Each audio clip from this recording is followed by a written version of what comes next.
Olá, meu nome é Tadeu Caçula, eu sou sambista, sociólogo, pesquisador, escritor também e autor do livro Casa Verde, uma pequena África paulistana, que é resultado de um trabalho de pesquisa a partir do processo das diásporas africanas na formação da identidade cultural, em especial aqui da cidade de São Paulo, com um recorte aqui na Zona Norte. Ao longo dessa pesquisa, a gente também desenvolveu uma outra pesquisa que investigou a origem do samba no estado de São Paulo a partir de um dos principais ciclos econômicos do país, que foi o ciclo do café, no século XIX e século XX, que desencadeou algumas manifestações culturais de matriz afro-banto que deram origem para a estrutura do samba conhecido como samba rural paulista. E a proposta dessa pesquisa é apresentar ao longo desses estudos um curso, que é esse que eu vou apresentar para vocês, chamado História Social do Samba Paulista. Esse curso ele está organizado, estruturado em 4 eixos. O primeiro eixo fala sobre a questão do samba rural e a gente faz uma abordagem sobre o racismo e o preconceito nos batuques do samba no interior de São Paulo. O segundo eixo vai tratar um pouco sobre a questão da urbanização, o samba urbano, e um recorte sobre a questão da presença da população preta e o trabalho informal na cidade de São Paulo. O terceiro eixo, nós vamos falar sobre os quilombos urbanos de resistências culturais, a partir da organização dos cordões carnavalescos e das escolas de samba. E o quarto eixo deste curso vai falar um pouco sobre a questão do samba ao pagode, do pagode ao samba, como esse processo da evolução da história do samba em São Paulo se deu até a contemporaneidade.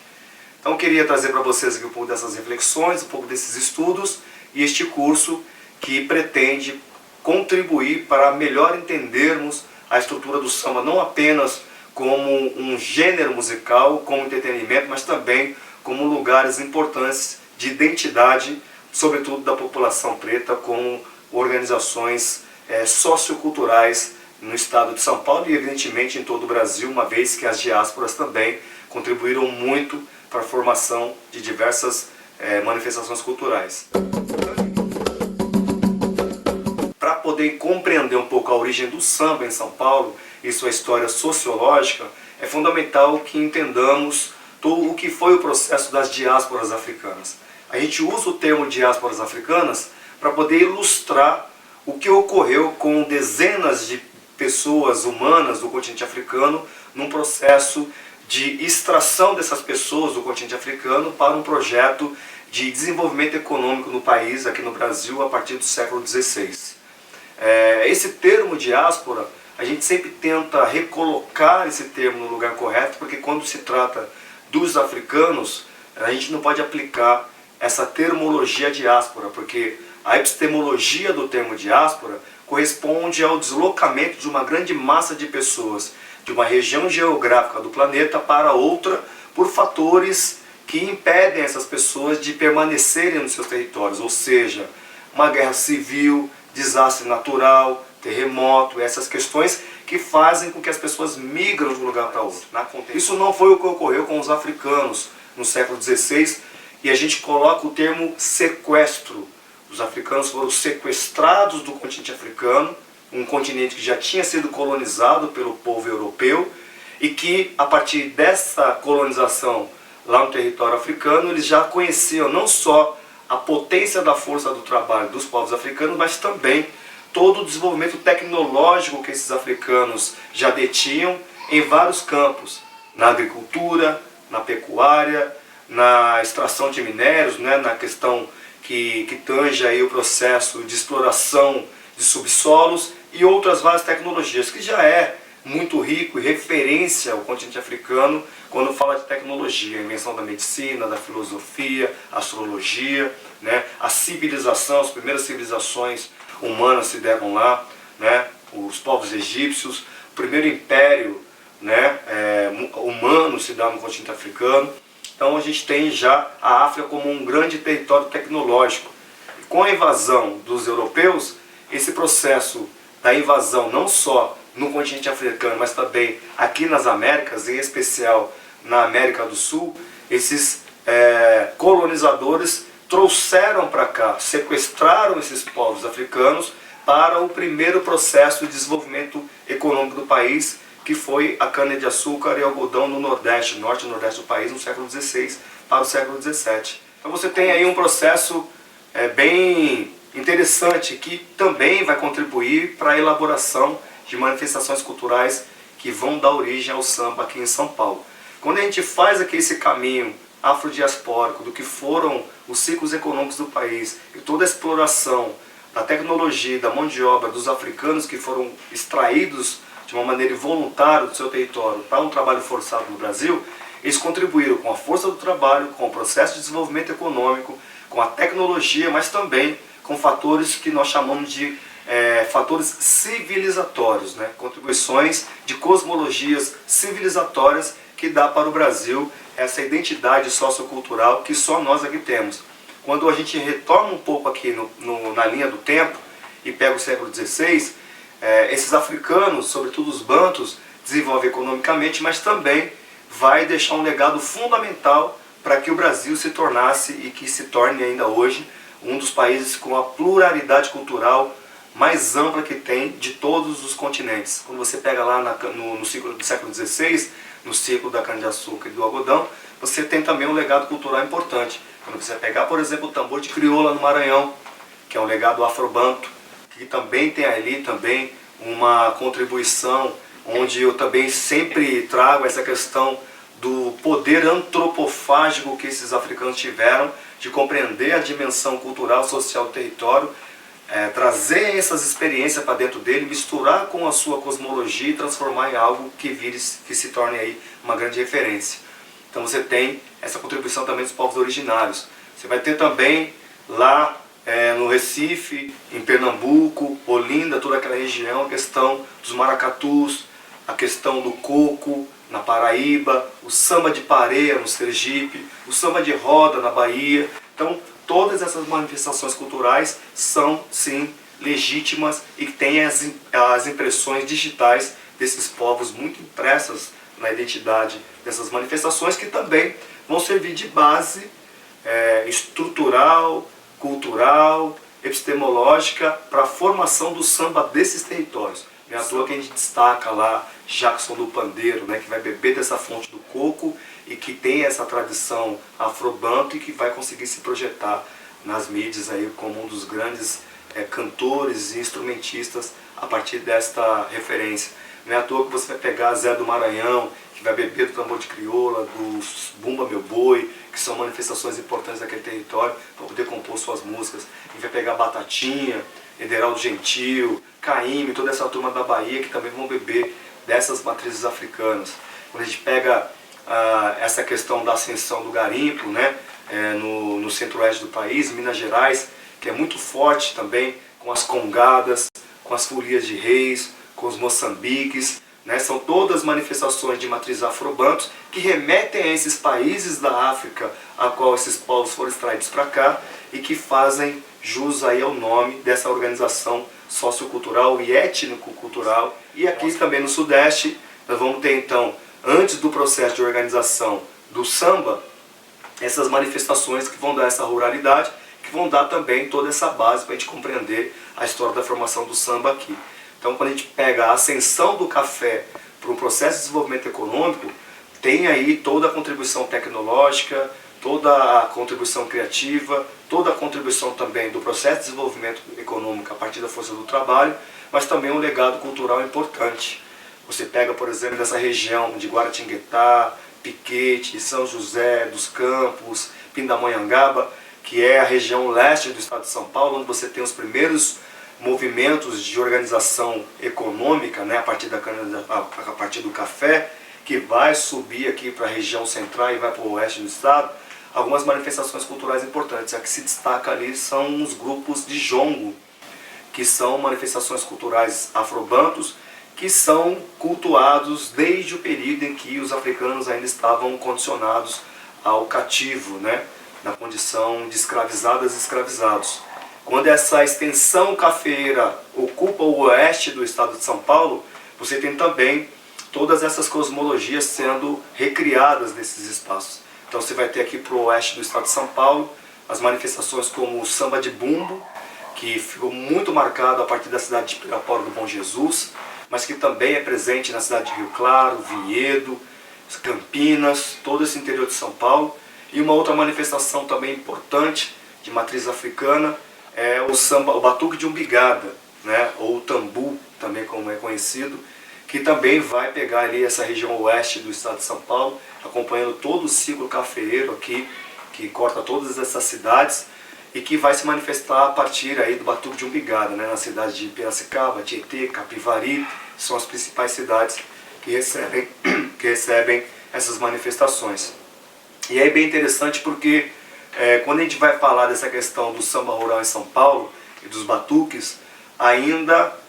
na contemporaneidade existem alguns preconceitos, mas desde então o preconceito sempre foi muito grande em cima das manifestações de matrizes africanas. Tem um autor que eu gosto muito de sempre mencioná-lo quando a gente vai fazer este curso, que é Antônio Cândido, um texto chamado Os Parceiros do Rio Bonito, que ele vai investigar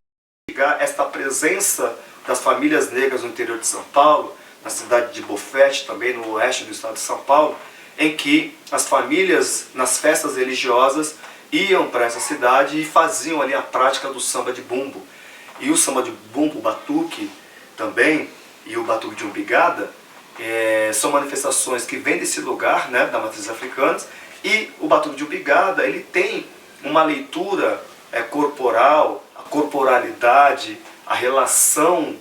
corporal, ela é muito diferente do olhar estruturado pelo pensamento ocidental. Porque pela cosmologia africana, a gente tem todo o fator vital, o que nos gera a vida a partir do umbigo. Então, quando você tem o toque do umbigo, você está reverenciando a vida, está celebrando a vida. E a branquitude elitista desse território olhava para essa prática como uma incitação ao sexo, porque eles estavam tocando os umbigos e não as genitálias. E aí é muito importante que a gente sempre ressignifique isso para dizer que o olhar cosmológico afro-brasileiro, ele é muito diferente do olhar ocidental. As relações de corpo, de corporalidade, as relações de oralidade, uma coisa não está desassociada da outra. Isso faz parte de todo o conjunto estrutural, civilizatório dos povos africanos. E esse processo de desenvolvimento do samba rural em São Paulo, ele vai então, a partir do século XIX, início do século XX, começar a ganhar áreas de urbanização. Porque muitas famílias, não só de cidades do interior, mas daqui da capital, também iam a essas festas. Iam ao Bom Jesus de Pirapora, assim como o seu Carlão do Peru, o seu Dionísio Barbosa, que foi o fundador do primeiro cordão carnavalesco negro da cidade de São Paulo, o Grupo Barra Funda, fundado em 1914, vem de uma família que frequentava as festas de Pirapora do Bom Jesus, as festas de São Benedito em Tietê, né, tradicional festa de Tietê, onde também acontece o batuque de umbigada. Então beberam muito dessa fonte e começaram a trazer esses referenciais culturais, musicais, cosmológicos do interior para poder organizar aqui. E muitas famílias que também vieram do interior de São Paulo para viver aqui na capital. Famílias de Geraldo Filme, família de Toniquinho Batuqueiro, um dos grandes mestres do samba de São Paulo, que era de Piracicaba, família de Deolinda Madre, Madrinha Eunice, fundador da escola de samba mais antiga em atividade em São Paulo, a Lava Pés, nós vamos falar dela já já. Então essas famílias vieram para cá, para a capital, e as famílias que já viviam na capital iam para essas festas do interior e começaram a se organizar e organizar a urbanização deste samba. Em 1914 que se cria o primeiro grupo carnavalesco negro da cidade de São Paulo, que é o Grupo Barra Funda. Então, a partir do Grupo Barra Funda, que também já está disputando o espaço dessa cidade, que já está se apontando como uma cidade moderna, está se apontando como uma cidade em desenvolvimento, essas pessoas, essas famílias negras que estavam sendo preteridas dessa estrutura, e aí você tem aí muito presente já um pensamento estruturalista expropriando essas famílias negras desses territórios mais estruturados e mais abastados da cidade de São Paulo. Essas famílias estão disputando o espaço urbano da cidade a partir da sua organização, do seu modelo de organização civilizatório, que são os cordões carnavalescos, os grupos culturais carnavalescos de São Paulo. Né? Depois você tem em 1917 o Cordão Campos Elíseos, que está ali também naquele território, que naquele contexto era onde morava a burguesia da cidade de São Paulo, disputando também essa narrativa, porque era uma cidade que já estava se apontando e se estruturando para não receber corpos pretos, porque corpos pretos não combinavam com a estrutura arquitetônica higienista que essa cidade estava pensando, sobretudo quando pensa a partir de um dos principais territórios dessa região, que hoje a especulação imobiliária tem como um dos territórios mais caros da cidade, que é o bairro de Higienópolis. E o nome Higienópolis já diz tudo, né? Então, dentro desse contexto, você tem um processo de urbanização a partir de um território que estava também em processo de desenvolvimento da cidade, que é o extinto Largo da Banana, que é ali na Barra Funda, para quem não conhece, é onde está hoje colocado ali o Memorial da América Latina, bem embaixo do viaduto Pacaembu. Ali antigamente era um porto seco, onde as famílias pretas que não tinham nenhum tipo de perspectiva de serem inseridas nos postos de trabalho, nós estamos falando de uma cidade que está saindo de um processo de desenvolvimento econômico ruralista para poder se transformar numa cidade em desenvolvimento a partir da modernização e a partir, inclusive, do processo de industrialização. Os imigrantes que são trazidos para cá para ocupar esses postos, né, eu costumo sempre dizer que esses imigrantes foram os primeiros cotistas que nós tivemos aqui no Brasil, quando ele vai discutir cotas, inclusive, as primeiras cotas foram dadas para esses imigrantes europeus, que vieram para cá com trabalho, com moradia, com emprego, com renda, e inaugura isso aí, inclusive a questão da organização da atual classe média que nós tivemos, né, que nós temos ainda hoje, na verdade. Então, parte daí. Então, tem esse processo em que esses grupos vão começar a se organizar a partir de 1914. Então, a partir de 1914, você tem a inauguração de um processo muito interessante, que é essa ideia da urbanização do samba em São Paulo. O Dionísio Barbosa, do meu ponto de vista, foi, acho que um dos primeiros modernistas, muito antes da Semana de Arte Moderna de 22, o senhor Dionísio Barbosa já estava usando todo o seu poder antropofágico para beber dessas fontes do samba rural, para beber de várias referências musicais e transformar isso no pontapé inicial de tudo que nós temos sobre samba e carnaval em São Paulo, sobretudo na cidade de São Paulo. Um processo bem interessante que, a partir daí, essa urbanização que surge com essas manifestações, esses homens que estavam fora do posto de trabalho na cidade de São Paulo vão ocupar esse território do Largo da Banana. E evidentemente o senhor Dionísio Barbosa é um dos protagonistas nesse processo. E ali, neste Porto Seco, que era o antigo Ceasa na cidade de São Paulo, tudo que era produzido em termos de agricultura no interior de São Paulo era desencadeado no Largo da Banana. Então, no trabalho de estivo e de descarregamento desses trens, desses compartimentos que vinham do interior com frutas, verduras, etc., na pausa, no intervalo de um descarregamento ou outro, esses homens se reuniam ali, juntavam seus caixotes ali de feira e faziam aquilo que nós conhecemos hoje como samba duro, e também uma modalidade que é exclusiva de São Paulo, que era o batuque de tiririca, a roda de tiririca, que era a pernada, o samba jogado, né, como uma espécie de capoeira. A tiririca foi conhecida e foi reconhecida como a capoeira paulista. A urbanização do samba, ela se dá nesse processo e a gente vai organizando a partir do Grupo Barra Funda os quilombos de resistência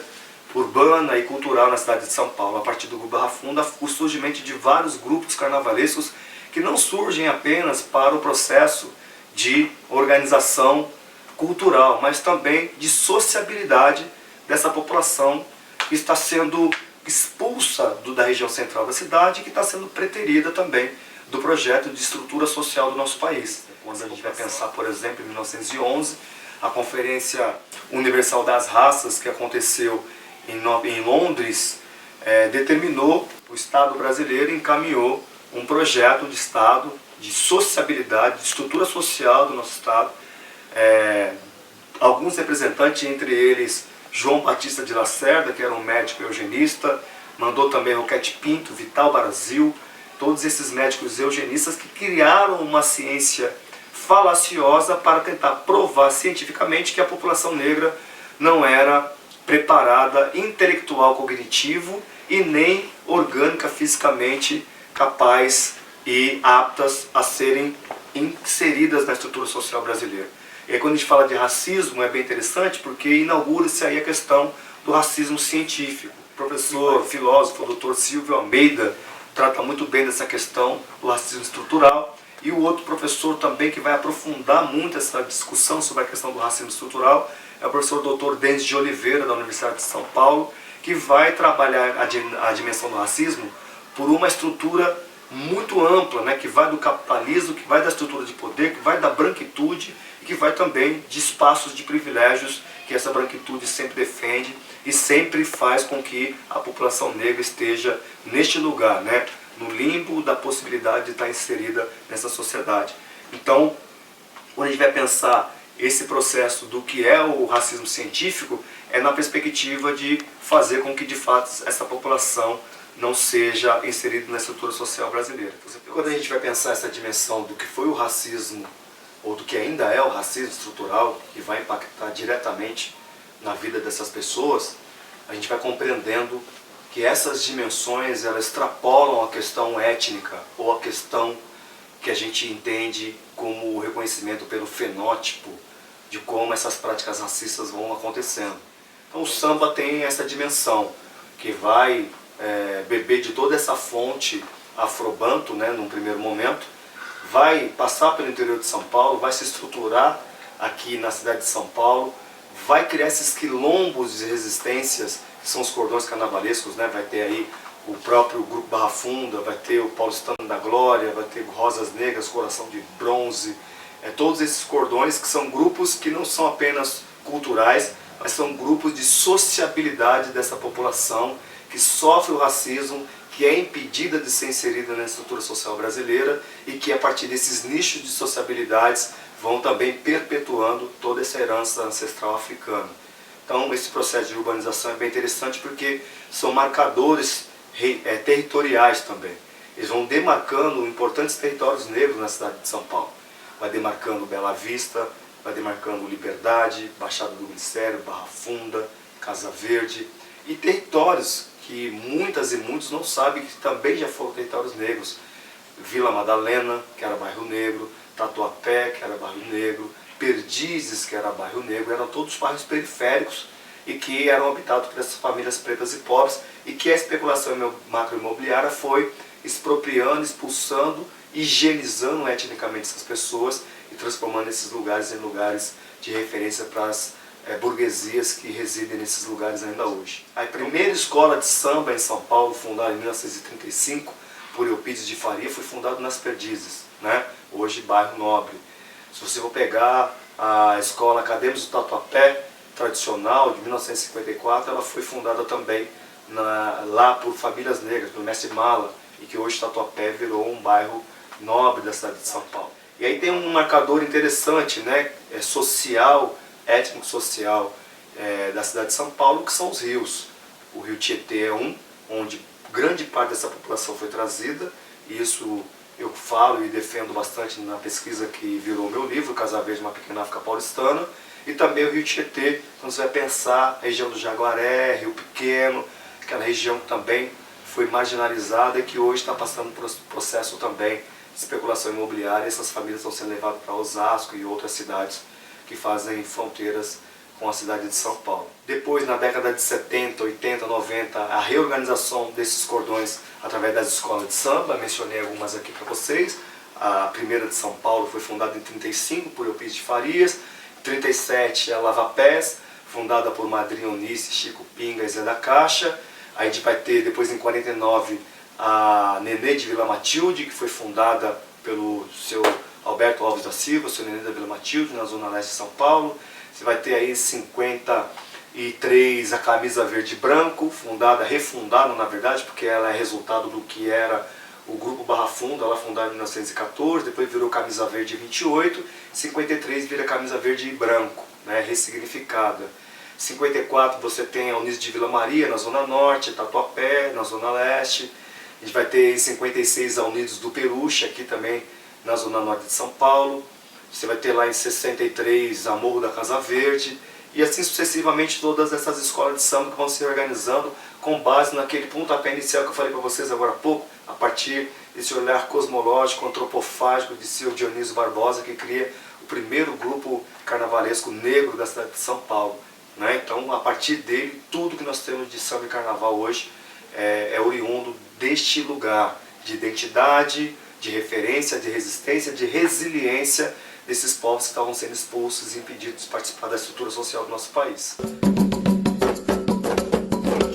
Outras manifestações, outros agrupamentos, a partir do entendimento de que o samba foi capturado pela indústria cultural e transformado em gênero musical, houve então também essa juventude periférica que vai ressignificar este lugar de identidade étnico-social, que é o samba, para um lugar de identidade musical e cultural. Então você vai ter o surgimento de grupos de samba, que parte aí da década de 70, né, com várias referências de grupos e de cantores e cantoras de sambas importantes, mas que em São Paulo ficou muito mais forte, muito mais marcado a partir da década de 80, com vários grupos surgindo na periferia. Todos esses grupos foram importantes na década de 80 e que deram base aí para que houvesse também uma boa estrutura para o surgimento dessa mesma manifestação cultural, que é o samba, o pagode, para a década de 90. Quando a gente trata da questão da década de 90,